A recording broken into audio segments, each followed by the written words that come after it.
RJT Miller and Artemi Panarin playing injured for the New York Rangers.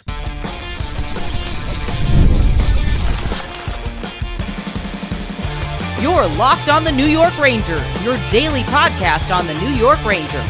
Part of the Locked On Podcast Network, your team every day. Welcome back, Blue Shirts fans, to episode number 1402 of the Locked On New York Rangers podcast. I'm your host, John Chick. Just want to thank you guys, as always, for making Locked On New York Rangers your first listen every day. We are free and available on all platforms, including YouTube. And today's episode of Locked On New York Rangers is brought to you by FanDuel.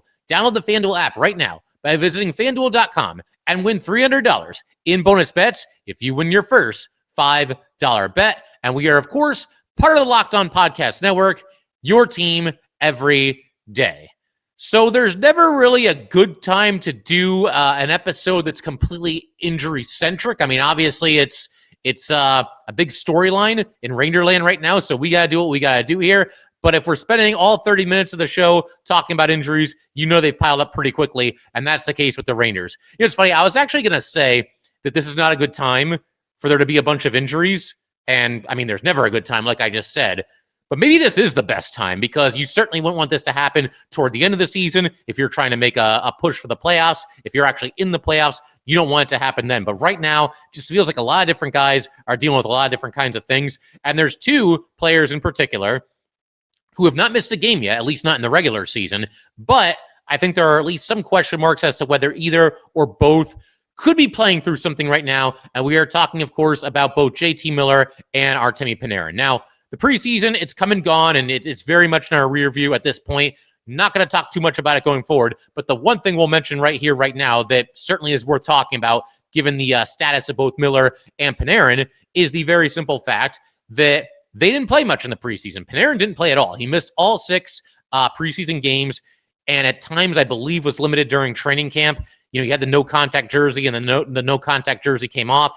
And Miller, he only played in 1 of these 6 preseason games. And I understand that. Look, if you're dealing with any kind of an ailment, any kind of an injury in the preseason, there's no real need to chance it. There's no real need to push somebody to play through it, especially when you're talking about, you know, 2 veteran players who are both north of 30, who are obviously very, very well established in their NHL careers at this point. They don't necessarily have anything to prove. It's not like missing the preseason is going to cost one of these guys their roster spot. I think Panarin and Miller were always safe in that regard. But again, you do have to wonder if the injuries are still there and or if the lack of time in the preseason could be hurting either or both players. And that's not to say that either one of them has been dreadful, but you do, I think, tend to expect a little bit more out of guys like JT Miller, out of guys like Artemi Panarin than maybe we've gotten so far. And we'll start with JT. You know, again, it feels like we have not seen the best of him yet, and it could be due in part to his injury. Now, it does feel like these most recent 2 games, he seems a little bit more like himself. He's playing physical. He's chipping in offensively as well. Believe he's up to, it's either 2 goals and 1 assist or 1 goal and 2 assists. Off the top of my head, pretty sure it's one or the other. So he's contributing there. He's contributing in the physicality department as well. And obviously entering his first season as the New York Ranger captain. The first 2 games, it looked like at times during the regular season, first 2 games of the regular season, that he was playing through something, some kind of pain. The opening night game against Pittsburgh, you could barely notice that he was out there. And then against Buffalo, there was a situation where he was doubled over, seemed to be holding his arm. You know, it's an upper body injury. We know that. So at that point, it just kind of felt like JT wasn't really being JT. I get why he's out there, though. You know, he's, again, in his first season, wearing the C on his jersey. He wants to be out there and lead the guys and obviously get this team off to as good of a start as possible.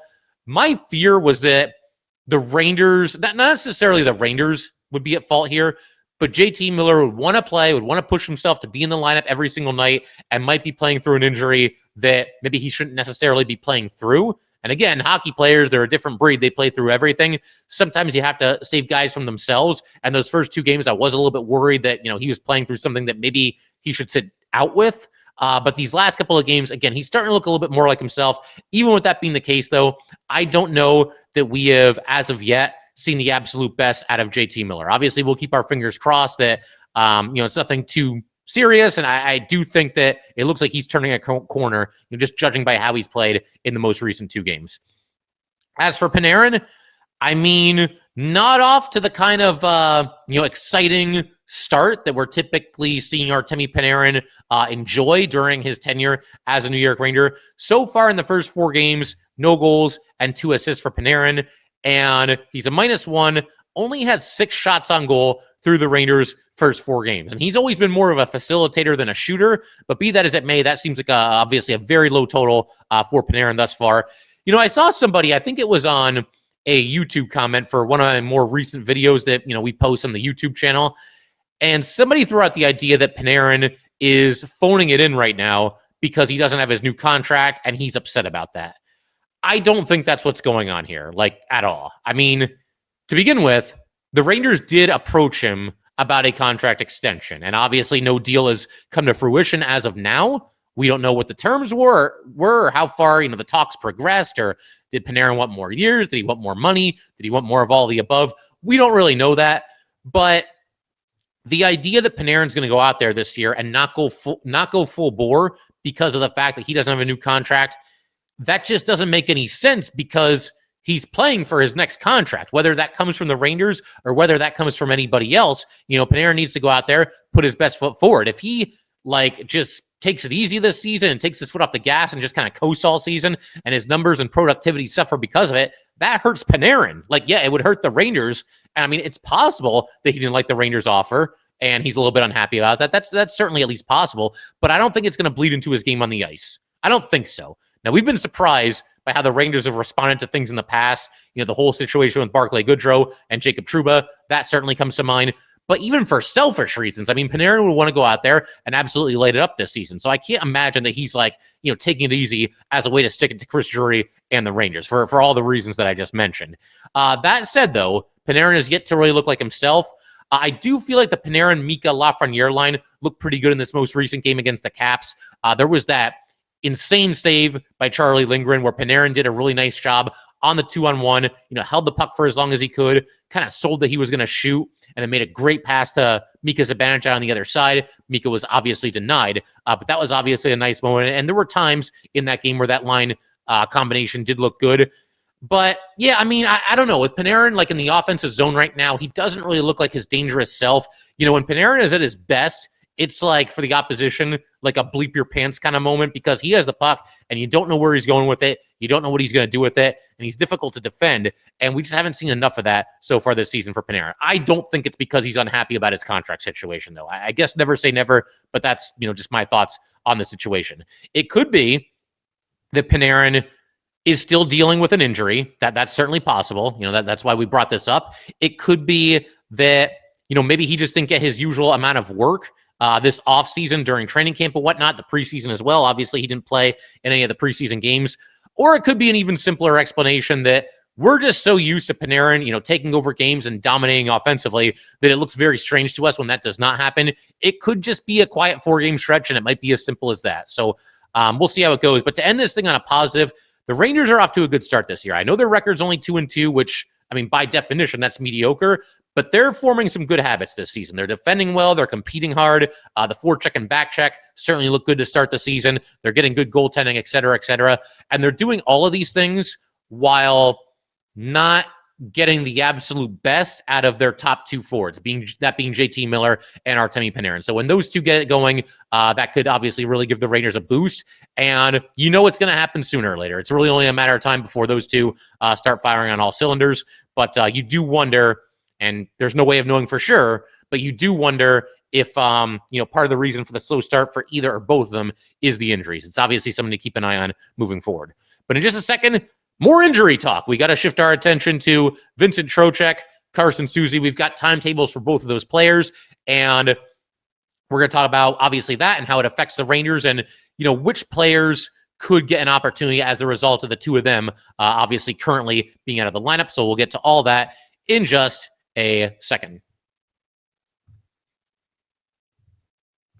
All right, we just want to take a minute to let everybody know that today's episode of Locked On New York Rangers is brought to you by Monarch Money. Most people cannot name all their financial accounts or even what they're worth, whether it's 401ks, properties, or investments. And when you don't have the full picture, you can end up leaving money on the table. That's why there is Monarch Money. It is an all-in-one personal finance tool that brings your entire financial life together in one clean, easy-to-use interface on your laptop or on your phone. Monarch is built for people with busy lives. If you've put off organizing your finances, Monarch is for you. Monarch does the heavy lifting for you. You can link all your accounts in minutes, see clear data visuals, and get smart categorization of your spending, and finally feel in control of your money without ever touching a spreadsheet.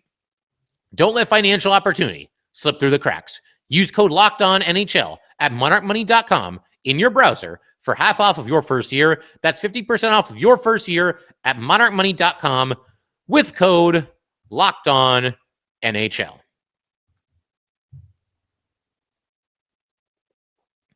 All right, let's go keep everything rolling here on Locked On New York Rangers. Got to give a shout out to the everydayers. As always, thank you guys so much, obviously, for supporting this show through thick and thin and all the ups and downs of Ranger hockey. In our next episode, going to be talking Rangers, Oilers. They play each other on Tuesday night at 7 o'clock at Madison Square Garden. Rangers obviously looking to get back north of 500 to start the season here, and obviously we hope that they can do it, but whatever happens there, we'll be breaking it down in the next episode. For right now, though, more injury talk, because that's what we want to be talking about 4 games into the season, but it is what it is. This is where the Rangers are right now. Again, Soucy, Trocheck, and maybe Sheary. I think Sheary's okay, but we'll talk about him a little bit as well. We'll start with Soucy. You guys know, you saw the play, most of you, I'm sure, just as well as I did with Soucy.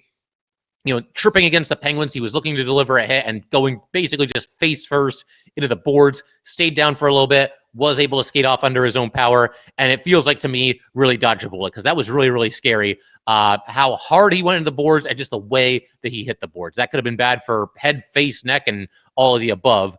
It is an upper body injury for Soucy, and the report now is that he will be out for at least 1 week. And again, all things considered, when you look at how that played out, this is probably good news for Soucy and the New York Rangers. Nobody ever wants to get injured. Nobody ever wants to miss time. But again, it could have been worse. Now, the verbiage always fascinates me when we're talking about injuries with the Rangers or really any other team around the NHL. First of all, as we all know, there are only 2 injuries that exist in the NHL: upper body injury, lower body injury. That's it. Then you get these timetables, and this one says at least 1 week. So if we take that literally, and we'll do that first, and then we'll kind of break it down and try to figure out what it might actually be. This news broke on Monday. So again, taking it literally, 7 days would bring us through this upcoming Sunday. That would be 7 total days that have passed. And then that would mean that Soucy will have missed 3 games in that time, because the Rangers are home against the Oilers on Tuesday, at the Leafs on Thursday, at the Canadiens on Saturday. Soucy would be out of the lineup for all 3 of those games. And in theory, again, taking it literally, he could be back in the lineup as soon as this upcoming Monday against the Minnesota Wild. We will see. I'm thinking, if I had to just take a stab at it, I'm thinking he might miss that game too. And then after that, the Rangers play only 1 game in the next 5 days. That's at home against the Sharks. So maybe that's the kind of game where he would step back in there. I mean, we'll see. I'm certainly not a doctor, but just kind of looking at the lay of the land, it feels like that could be the way that this all goes down. But obviously, you feel for Soucy because he actually was off to a good start this year after obviously struggling with this team last year. But for this most recent game against the Capitals, the Soucy injury meant that Robertson made his season debut for the New York Rangers, and I thought did pretty well, held it down back there. It also meant that Connor Mackey was called up from the Hartford Wolfpack, and there could be a little bit of a position battle brewing, in that spot. We're going to discuss that a little bit later in today's episode. For right now, let's continue focusing on the injuries and go next to Vincent Trocheck. Now, interestingly, Soucy was placed on IR. Vincent Trocheck, as of now, has not been placed on IR, but Trocheck is week to week with an upper body injury. It's obviously a big loss. You lose somebody like Trocheck. First of all, he's a great player. Secondly, though, it pretty much forces you to reconfigure your entire lineup, because once he went down, causes that ripple effect throughout the lineup, and guys are moving up the lineup and somebody else is stepping into the lineup. The only line that remained intact following this Trocheck injury is the 4th line of Edstrom, Carrick, and Rempe. Everything else, looked at least a little bit different. You've now got Mika moving from right wing with JT Miller up to top line centering Panarin and Lafreniere. And now you've got Cooley and JT Miller. Those 2 are still together, but they're playing alongside of Connor Sheary, who moves into the top 6. So again, there is certainly a ripple effect. A move that the Rangers have in their back pocket right now, as far as how to deal with the loss of Vincent Trocheck, is potentially moving Noah Laba into the top 6. Now, I don't think they're there yet. I don't think it's something that we're going to see them do in the next game. I don't think it's something that we should see them do in the next game. As much as I like Noah Laba and as cool of a story as it is, and as much as I'm rooting for him to obviously stick with the Rangers and become a big-time contributor, I just don't think they're going to do that 5 games into Laba's career. I don't think you want to overwhelm somebody that early. And, he's done fine on the third line. Let it be. It's okay. I do feel like the Rangers, by moving Mika from wing to center, you can at least sort of get by without Vincent Trocheck. Trocheck's a great player, and he does a lot of everything for the Rangers, always racks up a ton of ice minutes. But, this is the best thing you can do, I think, to try to get by without Trocheck for as long as you, need to do so. It's a tough call, though. It's a tough call because there's a lot of different options that you have right now if you're the Rangers as far as who lines up where in the lineup. But again, I do think this is probably the best option. And in talking about Laba, we got to mention this too. He sort of is reminding me of Will Cooley from a couple of years back. It's a little different. Cooley's a winger, Laba's a center. I get that. But they both, surprisingly made the team out of training camp. And they both pretty much hit the ground running. It's not like they're putting up superstar-esque performances or anything like that. But both of them, to me, Cooley a couple of years ago and Noah Laba now, just kind of look like they belong. There's not a whole lot of things you can point to as far as things that they're doing wrong. They both play physical. They both play north-south hockey. They both get in there on the forecheck. They both don't seem to take any bleep from anybody. We saw Noah Laba mixing it up with, I believe it was the Penguins the other night. And again, not any real offensive fireworks. Maybe the biggest thing is that they just don't seem to make a lot of mistakes. Laba had a miscue. I believe it was on opening night. The puck was in the Rangers zone, and he tried to make like a stretch pass out of the zone. And I'm not sure who he was going to here. The Penguins intercepted it, and it led to a pretty good scoring chance. But other than that, haven't really seen anything too much to nitpick from Noah Laba's game. So that's nice to see. And that is a move they have in their back pocket. But I do think for the time being, the Rangers pretty much night in and night out, at least for the foreseeable future, probably going to line up in a very similar way to what we've seen since Vincent Trocheck went down with his injury. But look, Trocheck's a big loss. Again, do it all forward for the Rangers. Ton of ice time. It's very, very common to see Trocheck lead Ranger forwards in time on the ice pretty much night in and night out. And I think that was also starting to be the case this year before he went down with the injury. Obviously, big-time contributor for the power play as well as the penalty kill. He'll agitate opponents. Seems to do well with pretty much any line mates that you give him. Just got to hope, really, that the Rangers can weather the storm without him because he is a big loss and obviously just stay afloat between now and the time that he comes back. And look, I mean, you're going to get a nice boost from Trocheck whenever he does return, which hopefully is sooner rather than later. But he is week to week. What does that mean? I don't know. I mean, I guess that sounds like anywhere between 1 week and like 6 weeks, 7 weeks. It's hard to say for sure. You never know with this NHL language that they speak when it comes to injuries. And then one more player that got injured or sort of got injured in the last game is Connor Sheary. There was only about 6:30 to go in the game against the Capitals, but the puck is in the corner. Sheary's there. He's fighting for it and basically takes a hit from behind. And his arm, like kind of caught against the boards weird. And you could tell right away he was in a lot of pain. He immediately grabbed for that area and then he got up and skated off the ice. He actually face planted like on his way off the ice. And keep in mind, this is an injury to his arm or his hand. So that had to be hurting like crazy. And this was off camera. We didn't really see this, but he dropped both of his gloves after that on his way to the bench. So clearly something was amiss. Something was bothering him. And he made his way to the bench at that time. Haven't really seen an update on him, so I'm hoping that, obviously he can be back out there for the next one. I mean, Sheary's not a superstar, but you can't keep losing this many players. Pretty soon we're going to have half the Hartford Wolfpack roster, playing games for the Rangers, and I don't think we want that. I know there's some prospects down there that we really like, but let's not have anybody else get injured. And again, it's nobody's fault, but it's just unfortunate that these injuries have piled up the way they have early in this season here. But in just a second, injuries do create opportunities. I mean, this is a fact. You never want to see anybody get hurt. But when it does happen and somebody's out of the lineup, somebody else has to step in. And there's some really interesting position battles going on right now. There's one that's sort of been renewed from the preseason, Brodzinski versus Carson. And there's a little bit of a triple threat match going on right now, too, to borrow a WWE term. Robertson, Vakanainen, and Mackey, it's pretty much three defensemen for two spots. So we'll discuss these kind of newly developed position battles, and we'll get to that in just a second. All right, we just want to take a minute to let everybody know that today's episode of Locked On New York Rangers is brought to you by FanDuel. The NFL season is here, and FanDuel has an offer that you do not want to miss. Right now, new customers can bet just $5 and get $300 in bonus bets if you win. That's right. Pick a bet, put down $5, and if it hits, you will unlock $300 in bonus bets to use across the app. FanDuel is the best because no matter how you like to bet, they've got something for you. You can do a same-game parlay. If you like those player props, you can get into those as well. You can bet for your favorite team. You can bet against your favorite team. You can play a certain hunch that you might have about this game or about that game or whatever it might be. It makes watching football even more exciting when you've got a little something riding on the action. Whether you're a casual fan or love diving into the stats, FanDuel makes the game day experience so much better. So what are you waiting for? Visit FanDuel.com to download the FanDuel app today and get started.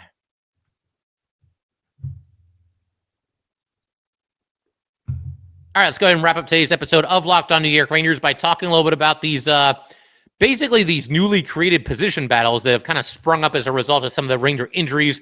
Again, you never want anybody to get injured, but I mean, the facts are facts. This is where we're at right now. So a couple of position battles that have kind of caught my attention, as I mentioned just a second ago. Robertson, Vakanainen, and Mackey. You've got 3 defensemen for 2 spots, and you've got Brodzinski versus Carson, basically, 2 forwards for 1 spot. We'll start with the defensemen. Right now, among the 3 that I just mentioned, it feels like there's basically room for 2 out of 3 of them in the lineup. And what's interesting to me is all 3 of these guys are lefties, so we don't really have to worry too much about that dynamic. The fact that they're all lefties, that basically just cancels itself out, so you really don't have to worry about that. But this is going to be very interesting moving forward for however long that Soucy's out of the lineup. You've got Robertson, who I guess has the most theoretical upside. I mean, it's hard to say that for sure. Look, he's never really gotten a chance in the NHL. That is one thing that you will say in defense of Matthew Robertson. This is only his 3rd career game against the Capitals, but he was drafted 6 years ago and has never really been able to kick down the door and force his way onto the Rangers roster. Now, he did make the team out of training camp this year, and maybe the fact that the Rangers did not want to put him on waivers, maybe that says something about how this new coaching staff potentially thinks a little bit higher about Robertson than previous coaching staffs have. And I know, Drury, he's the one making all the moves, but I got to believe when it comes to 7th defenseman, I don't think he's going to put Robertson on waivers without, checking in with Sullivan and the coaching staff first. So, in theory, maybe Robertson has a new lease on life with Sullivan and company this year. And again, I thought he played pretty well in his first game of the season. Nothing too crazy, but obviously, wasn't really a liability either. He'll be interesting to track going forward. And what I found interesting, and we mentioned this in the last episode, Robertson ended up getting 4 more minutes than Vakanainen in that game. Now, that could be a result, obviously, of the coaching staff feeling that Robertson outplayed Vakanainen on that night, but it was just weird to me because it's all right, well, to start the season, the first 3 games, you got Vakanainen in there. Robertson is your healthy scratch. How then in the first game, where they're both on the ice, does Vakanainen end up getting 4 minutes less than Robertson? It's kind of strange, but that's going to be very fascinating to keep track of moving forward. As far as Vakanainen himself, again, limited upside, but he does have the most games played with the New York Rangers out of this trio here. That's not really saying a whole lot because Robertson and Mackey, I mean, Robertson's played 3. I think Mackey's played 3 games as well with the Rangers over the last couple of years here. But, Vakanainen does have a little bit more rapport with, the different defensemen on the Rangers. He's played a decent amount with Braden Schneider in the past. Could be the 2 of them together moving forward. We saw a little bit of a rotation that the Rangers were employing when it came to their bottom 4. It was kind of just scrambling all 4 of them, for a decent chunk of the night. But, we'll see. Vakanainen, if you want to just go with the guy that's been here, maybe he gets a little bit of an edge. And then Mackey, I mean, this is somebody that's obviously playing the NHL for a handful of different teams. I believe he's 28 or 29 years old at this point. He's a veteran. He's an NHL, AHL swingman for the most part at this point in his career. But he does play with some edge. He does play with some snarl. We saw a couple of years ago, people were joking that Connor Mackey saved the Rangers season the year that they won the President's Trophy and made it to the conference final because the Rangers were sputtering a little bit in January and they were about to go into the All-Star break, and they were playing very poorly against the Senators, and then all of a sudden, Mackey gets into a fight, and if I'm not mistaken, I think it might have been against Brady Tkachuk, and that seemed to snap the Rangers out of their funk. They went on to score like 6 unanswered goals. I believe they won that game somewhere like 6-2 or something like that. But people were joking that he saved the season. I don't know if I would go that far, but it obviously sparked the Rangers. Look, if you're in a game where you're expecting some trouble, it's a nasty, heated division rivalry or something like that, or you just want to give Mackey a chance and just kind of have like a little bit of an open tryout here, he could be somebody that you look to. Although, as I say that, a nasty division rival kind of game, there aren't really many of those coming up for the Rangers. They're playing a lot of teams in Canada or from Canada. They're playing a lot of Western Conference teams as well. It's a while before the Rangers have like a matchup against a heated division rival, but you want a little bit more edge, or you just want to see what he's got. You could always give Connor Mackey a game as well. My prediction for this is that going forward, they probably do what they did in this most recent game. I think you're going to see Robertson stick in the lineup and Vakanainen stick in the lineup. Although I feel like if Mackey gets a game, it might be Vakanainen who comes out. The time on the ice for Robertson and Vakanainen, as we just talked about, would seem to suggest that might be the case. And again, now that Robertson's in, maybe this is like the ultimate sink or swim moment for him. Like, we haven't been, overly impressed with what you've done in the AHL over the years, but you're finally getting your chance. Sink or swim. That might be the situation that we see with Robertson going forward, at least until Soucy comes back, and we'll see how long that ends up being. But obviously, all the best to Soucy, and glad he wasn't hurt, worse than he was. The other big position battle that's come about as the result now of Vincent Trocheck, and he's going to be out even longer than Soucy, week to week, is Johnny Brodzinski against Juuso Parssinen.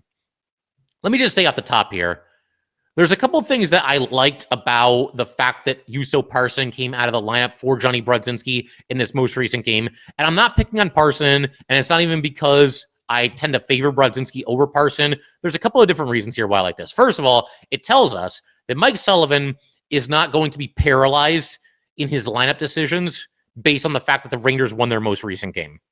We've seen that with more than a couple, like several former Ranger coaches over the years.